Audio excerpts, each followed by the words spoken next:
And then 3 days go by, the art department came back to now put the house back together, and they did. And they moved all the stuff out, and I'm looking at the pictures and saying, no, the chair's over there, and this picture goes there. And I was nervous about that. But when they were done, it really looked good. I thought it looked great. And I was really excited. Now I had 10,000 bucks. I ran out and bought a car. It was made out to me. I bought a white Trans Am that was a really cool car at the time. It was much more expensive than anything I ever could have afforded. It was still a couple years old, but it had low miles. And I had saved up like $3 grand. I was going to buy something just not as nice. Clearly. So one mistake I made is I picked my parents up at the airport in the new car. But my dad was actually kind of proud, and I said, look, you know, I had saved up this money, and this car looked horrible 3 weeks ago, but we have fixed it up, and we have repainted it, and it is so great now, aren't you proud? And he's like, yeah, wow, this is really nice. And they didn't figure anything out. We got to the house. My mom walked through the house like right out of Risky Business, you know, with a white glove, looking for dust and sniffing around, and everything looked great, and she didn't say anything. And I called my friends, and I'm like, we did it, you can't believe this, I got away with it, it's unbelievable. And then about 5 minutes after that phone call, my mom was yelling and screaming, get down here in the den right now, David, get down here. And I went down there, and she found this plastic cup. And I was like, okay. She said, did you have a party while we were gone?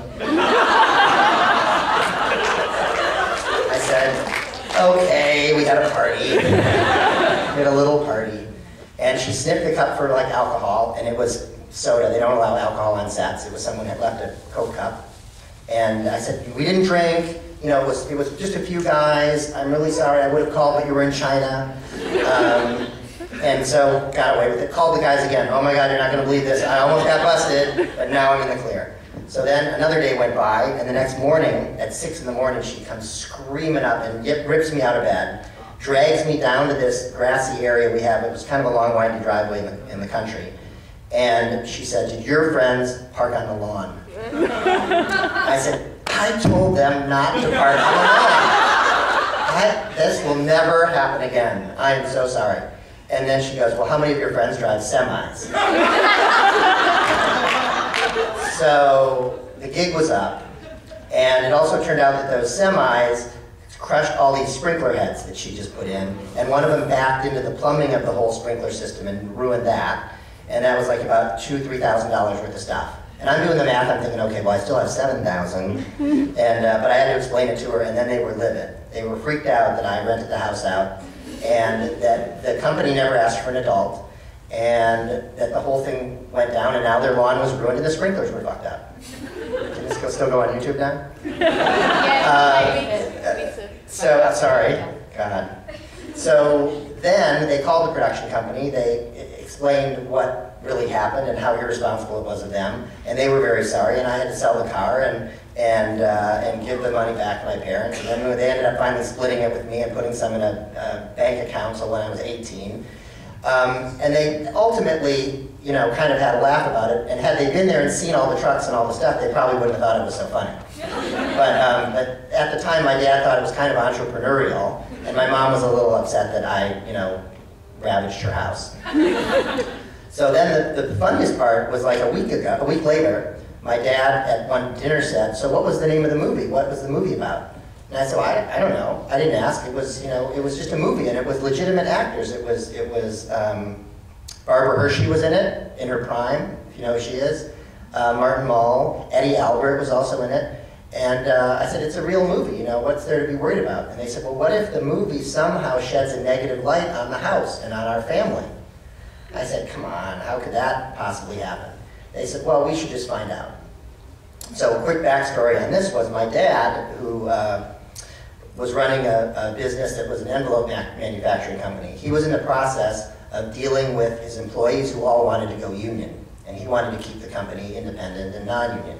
And that kind of had been in the newspapers, and it was a little thing happening in the community that he was struggling with. So it turns out that the name of the movie is Take This Job and Shove It.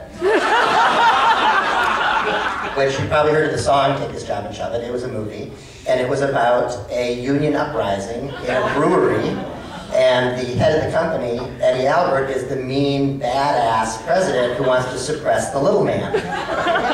So now our house is Eddie Albert's house in this movie about crushing the employees. So that was funny for a minute.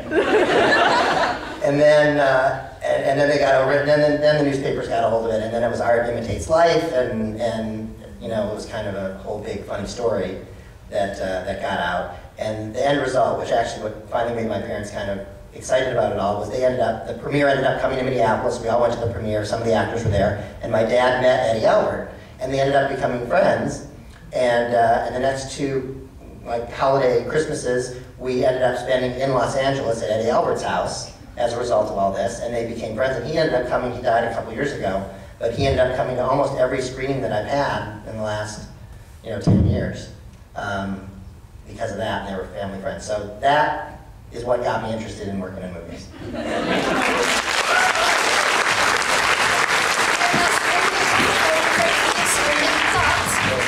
have all my tickets for the next one and come back and see it again and ask more questions. What's your favourite sandwich? What's my favorite sandwich? The spicy Italian. That's why we put spicy Italian on it. David, thank you very much. All right. Thank you.